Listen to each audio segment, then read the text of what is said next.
Back tonight on In Focus, the Gauteng Department of Sports, Arts and Culture and Recreation is again on the spotlight, this time over reports that it plans to spend 80 million rands on a demolishing project of the HM Pitje stadium. But it has since denied the reports. The stadium was refurbished as a training ground for the teams taking part in the 2010 Soccer World Cup. It was then rebuilt in 2011 at a cost of 140 million. But the stadium was never used. Here to chat to us more on that story, I'm joined now by Tshwarelo Mathebula, head of the Infrastructure, Gauteng Department of Sports, Arts and Culture and Recreation. Tshwarelo, good evening. Good to have you tonight here on In Focus. It boggles the mind why you would spend so much money building the stadium and then wanting to spend a little bit more to demolish it. Was there no plan to start with when you were setting up the stadium, what it will be used for? Good evening, Tabu, and good evening to your viewers. Well, obviously, one would expect that when we initially spend money to upgrade the stadium, the intention was to actually make use of the stadium in the build-up to 2010 World Cup. But upon the completion of the upgrades, both FIFA and SAFA had indicated that the stadium was not built to the required specification, and therefore it cannot be used as it was intended for. So, having failed to meet those requirements of both FIFA and SAFA, the stadium was not used for a considerable amount of time until it was vandalized. It was extensively vandalized that it was starting to pose a threat to the community of Mamelodi, and it was therefore decided, after a recommendation of a structural engineer, that the only credible solution now is to ensure that the stadium is demolished. So it was out of necessity that the stadium is being demolished. Yeah. Is the province willing to concede that this is wasteful expenditure of millions and millions of rands? Well, to the extent that it was built and upgraded and not to the required specification, and that the stadium was not used and now it has to be demolished, I think that certainly money was wasted on a project that was not successful. So who is responsible and should be held accountable for the shoddy workmanship? Well, obviously, the contractors that were appointed to have done the work, appointed by our sister department, the Department of DID, certainly should be held liable for poor workmanship, for the shoddy work that they've done there. And I think without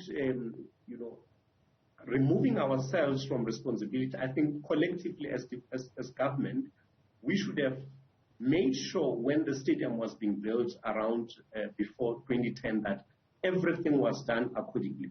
So both governments should take some blame, but to a very large extent. Those that were given the responsibility to ensure that the stadium was built and built according to specifications, and they didn't do that, I think they've got a larger chunk of answers to provide us. Oh, 140 million, Tshwarelo, you'll agree it's a lot of money. It needs to come back. It is. I mean, if the stadium from the onset was never built to the standard from day one, it means there are people who just took money for nothing. We've got nothing. It's not even a white elephant. It's a badly built elephant that cannot be used. It's either we need to get our money back or we need to get that sorted out. And having to now put out more money, whether it's 80 million or whether it's 22 million to demolish this, it's quite excessive. Well, compared to the initial amount, which when the structural engineer did make an assessment and said, well, the cost of demolishing the stadium will be sitting at 84 million rand. But we did quite a lot of back and forth, and we rejected that amount. We refused straight out that we are not going to spend 84 million rand to demolish a stadium. We had brought it down dramatically up to 24 million rand, from 84 to 24 million rand. And we believe that we can still look at ways where we can cut, but we think that we have really tried our level best to protect the the funds of government so that there's not even more than the amount that was initially projected for. So we are now sitting at 24 million from the initial estimated 84 million. So how did the mistake happen that the initial amount was written as 84 and now, in fact, according to DID, it's actually 26.8 million? No, so it was not a mistake. So this was on the basis of an estimation at a particular time, and that time was 2019. There was quite a big infrastructure at the stadium at the time.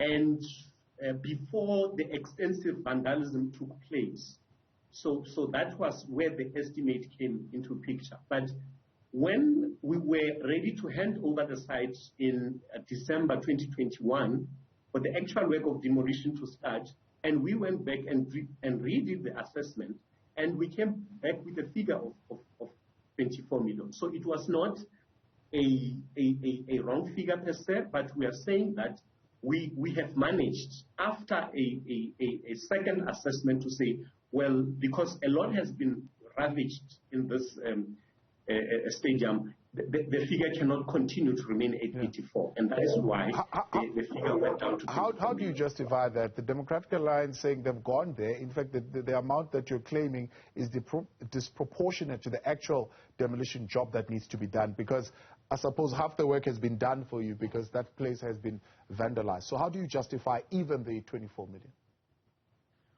Well, you know, Tao, it's unfortunate that they do not have an alternative figure of how much is the remaining work should cost. You know, I think if we had something like that to say, well, we think that it should cost 5 million, then it's a debate that we can have. We are saying that the initial cost was 84 million. And precisely because there was an extensive vandalism to the stadium, what is remaining, which is a concrete grandstand which is reinforced by steel, which would require an implosion to demolish, is putting us at 24 million. And there are other additional work that needs to be done after you have imploded the structure. You need to crush it, you need to sort it out, you need to level it out, you need to remove the steel. There's quite other work that needs to be done in addition to simply imploding the remaining grandstand. So it's unfortunate that you know, Democratic Alliance or whoever might say, well, you are spending too much on this without telling us how much actually would it cost us to demolish what is outstanding. Yeah. Are you diverting funds for this demolishing? I mean, are we doing what? I mean, is it budgeted for? Are you diverting funds from elsewhere? The claim is that you're actually taking money that should be building libraries to now demolish the stadium. No, that's not true. That's not true. Actually, we are having libraries that are in process of being built. Others are in planning stages, which we are going to build. And the money does not come from libraries. So that money is budgeted for the demolition of the HM Pitje stadium. Be that it is made, 26 million, had the stadium not been surely built in the first place, would be used for something else as we speak right now? Well, I've said, Tao, that it was out of necessity. So unless, of course, the suggestion is that we need to disregard the report of a structural engineer that says the structure as it is itself a hazard to the community that comes every day to scavenge for metals and whatever that they can find there. That it is a hazard to the community. And therefore, we needed to act to rather have a controlled demolition of this structure rather than leave it as it is, posing a serious threat to the community. So it was not really out of just feeling that, well, we don't have projects, let's go and demolish the stadium. It was really necessary that we needed to demolish for example, for the safety of the community. If you've got companies that go through an area and they do mining and they are going to mothball that mine, the rehabilitation of that particular mine is the responsibility of that company that was operating there. Well, a company got 140 million rands for a structure that we can't use. Why not make that responsibility to rehabilitate that space their responsibility, and they must pay for it? Yeah, well, I guess it's an option that can always be looked at to say, well, the people that did the poor work, they must come and account, must come and explain why they did the work that they did there. But where we are sitting now, we cannot postpone the demolition of the stadium because we have to go and find the people that did the poor work. Very critical, I agree with. But more critical was to ensure that the stadium, which was a hive of a lot of social ills, drugs, and many other things that I don't want to delve into, it was also a risk to the community itself. We needed to ensure that it is demolished and is demolished at least in a more safer way than what people were already doing. But I agree with you that indeed we need to follow up on the people that did the work and didn't do it correctly. What's the plan then for that site after the demolish? Well, I've indicated, Thabo, that we are speaking to interested stakeholders who have shown that they might still want to use that site.